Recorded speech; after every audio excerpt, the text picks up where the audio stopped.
What's going on, guys? The big news today is that Microsoft has purchased Activision for $68.7 billion. It's at $95 per share. Now, this is a crazy amount of money to be spent on this company that everybody looked at as going downhill, even though Call of Duty was still like their most successful game under Activision. You know, King has Candy Crush. Everything else has been kind of falling around. WoW's been going bad, a lot of bad PR surrounding that game and the game company itself. And people are just kind of wondering, like, is this the end of Activision, which has actually been around for like 40 plus years? So this is really huge. We haven't really seen companies go down like this in a long time. These old towering companies that's been in the business for a long time. Alongside Activision, you know, they get Blizzard, they get Beenox, Demonware, Digital Legends, High Moon Studios, Infinity Ward, King, like I said, they did Candy Crush. You got Major League Gaming, Radical Entertainment, Raven Software, Sledgehammer Games, Toys for Bob, Treyarch, and any other team that's in the Activision Blizzard family. And this transaction that's going on, because it's so much money and so much paperwork that has to be done with this, will be happening throughout the rest of the year and should be finalized in 2023, at which point Bobby Kotick will no longer be the CEO of Activision Blizzard. Everybody's going to be responding and talking directly to Phil Spencer. So he's going to have a huge, like, you see like the Zoom meetings with like 30 screens. It's going to be his Zoom meeting. It's going to be like 30 different people. You got to talk to all of them. It's going to be crazy. That's a lot of pressure to be put on somebody, but he looks like he's up to the task. So what does this mean for us as gamers? Well, all of the Activision Blizzard titles that are available will be coming to Game Pass when that transaction completes in 2023. So that means you'll see Diablo 4, Overwatch 2, Day 1 Game Pass games if you are a Game Pass holder. So that's pretty cool, pretty interesting. It's yet to be seen how they're going to handle the Call of Duty franchises. I would assume with Microsoft being open to put games out on other systems, as you see with like Minecraft and Minecraft Dungeons, it's on PlayStation, that we'll see Call of Duty and some of the other titles still be released on PlayStation systems. There won't be just a hold on the Xbox systems, because those are big titles. Now we may see certain ones, if there's original IPs, those IPs may only be for Xbox, but I don't really see them holding the games hostage like that, because if you can buy the games on PlayStation, Microsoft still wins in that aspect, as they're still getting money from those sales, those publishing sales. It's going to be kind of wild for those people that are really fanboys like that to see Microsoft Studios pop up on their PlayStation. But we've seen this already, like I said, with Minecraft and Minecraft Dungeons. So it's not going to be anything too new. Now, there were people talking about, would this be a monopoly? Are they breaking any antitrust laws by purchasing Activision, who is a large company?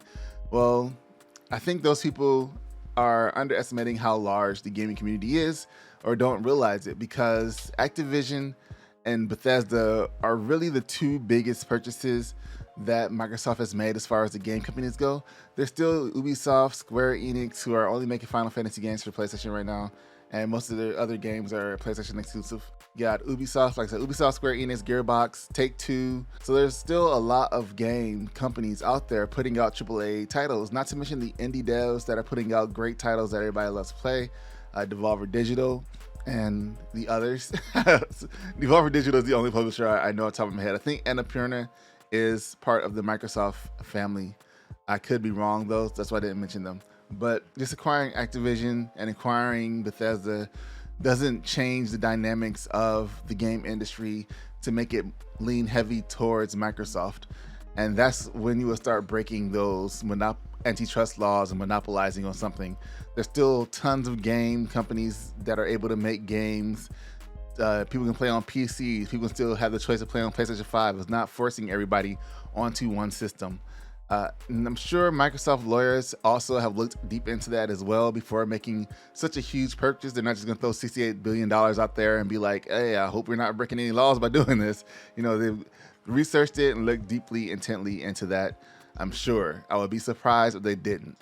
So you're going to see some big names. I think Jason Schreier made a post talking about antitrust laws. You start seeing some other people saying antitrust laws. And I think that's just like a blinder over their eyes, not seeing or taking the gaming industry for the size that it actually is.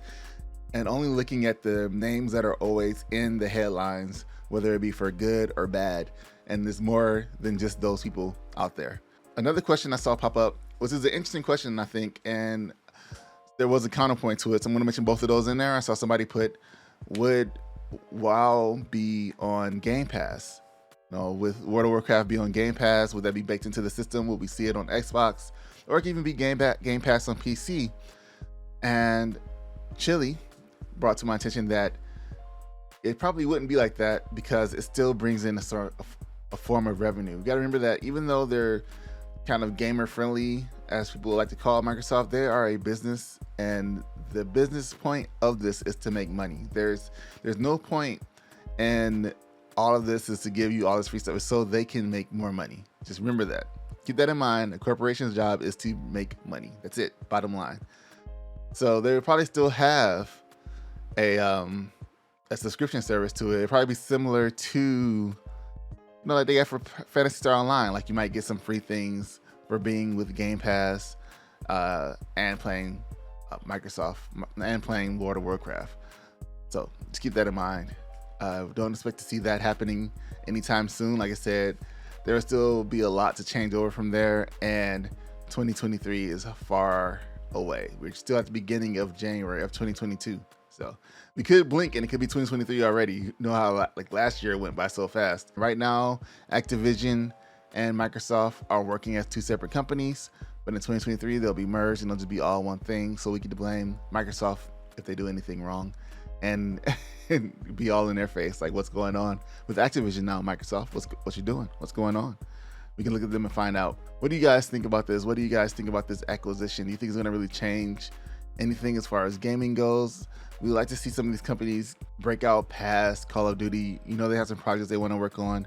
I want to know they got the $68.7 billion and they bought Activision Blizzard, but can we get Scalebound back? That's my one question. Of course, I'll have somebody saying how terrible Scalebound was, and that's why they did decide not to go further with it. But from what I've seen, like it was gonna be pretty cool. And the multiplayer aspect to it, 4 players, got dragons, it looks pretty sweet.